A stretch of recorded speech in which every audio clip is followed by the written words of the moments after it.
Hey everyone, welcome to Earthling Cooks. Oh, this isn't Earthling Cooks, actually, this is my main channel, but do check out Earthling Cooks, I'll link it below. That's my human food cooking channel. But today on my main channel, we're going to be making some dog biscuits. Super simple to make, you know what goes in them, rather than buying them at the store where they have a huge long list of crazy ingredients. So all we're going to need is some peanut butter, some sweet potato puree, some baby carrot puree, and I got the baby brand, but you can get any carrot puree. This is just what I found in the store. Nice thing is the only ingredient is carrots and water.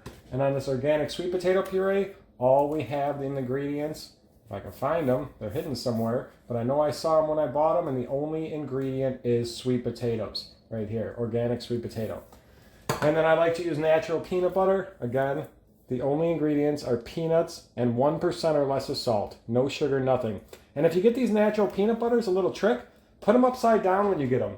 That'll help the oil kind of separate back up to the top and make them easier to stir up rather than having all the oil right at the top and splashing all over when you try to stir it for the first time. Then put it in the fridge. It'll stay a nice consistency while you use it. I'm going to need a banana, a couple eggs, and some flour. So let's go ahead and get started.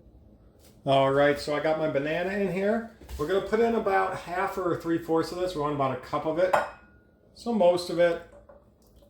A little bit that stays left in the can is what I'll leave in the can. We got our carrots. Let's pour those in. Then we got our eggs.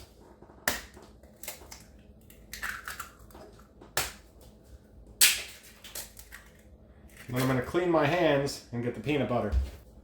And the peanut butter. Now the nice thing about this recipe is you do not have to be exact. It's okay, there's no exact measurements. Everything that's wet's going to go in here. Then we're going to mix this all up. Get it all. The banana's going to take a minute to break up. You want a more ripe banana too. The more ripe it is, the better it'll be to smash. But we're just going to go ahead and smash and mix this all up. And then we're going to add our flour to make it a dough that we can make our biscuits out of. The water is just in case we put a little too much flour and we need to thicken it up a bit. So let me get this all mashed up and mixed together. A potato smasher can work great for the banana as well to get that kind of started.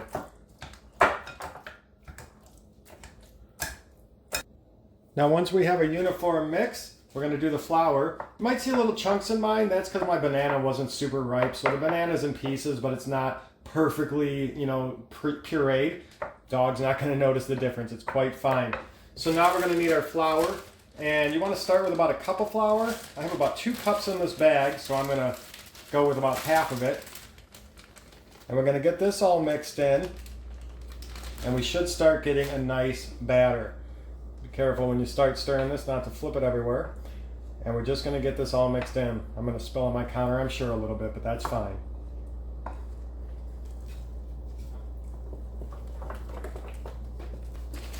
I definitely want mine to be a little thicker, so I'm going to go ahead and add in the rest of my flour. If I make it a little too thick, I can always add a little bit of water.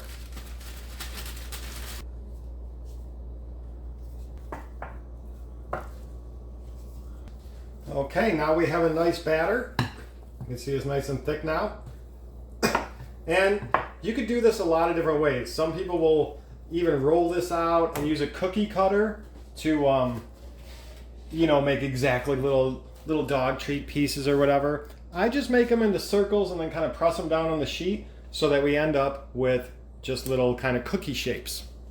And this is what we end up with. Now we're going to go to the oven, put these in at 350 for 20 minutes to start.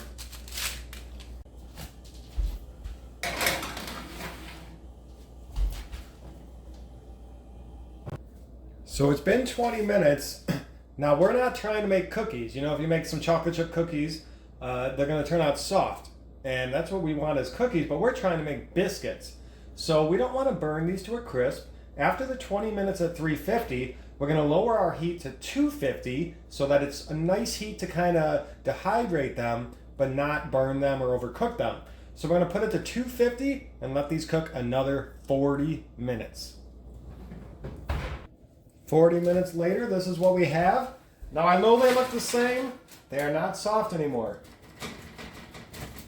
They're a little bit of a squishiness to them still. That's fine. We're going to take them out, let them cool for 15 minutes or so, and then we'll show you the final product, and we'll give one to my dog as well to see how he likes it. And here's our final product. Now remember guys, these are all natural ingredients. There is no preservatives and all that stuff in them. So don't leave them at room temperature. They'll last a couple weeks in the fridge. I often like to just freeze them because then I know they're going to last basically forever. And I'm going to feed them within a couple weeks usually anyways, so the fridge is fine. But don't just leave them out in in room temperature. Put them in the fridge and then feed them as you want. Have any questions about the recipe or anything else, let me know. Now let's go ahead and give one to my dog. So here we have Jack waiting like a good boy for his treat. And now he eats super quick. My other dog, Prince, doesn't eat quite as quick, but this dog, he is a fast eater, so he might just devour this in a couple seconds. But let's see what happens. Okay.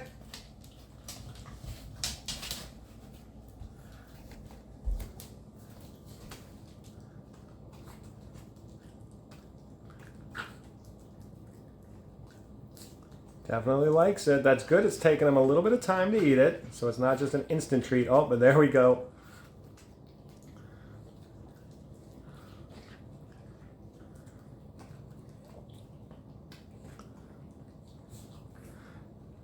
Jack, sit. Say bye-bye. Jack, Jack, Jack, Jack. It's all gone. Sit. Say bye-bye. All right, see you guys later.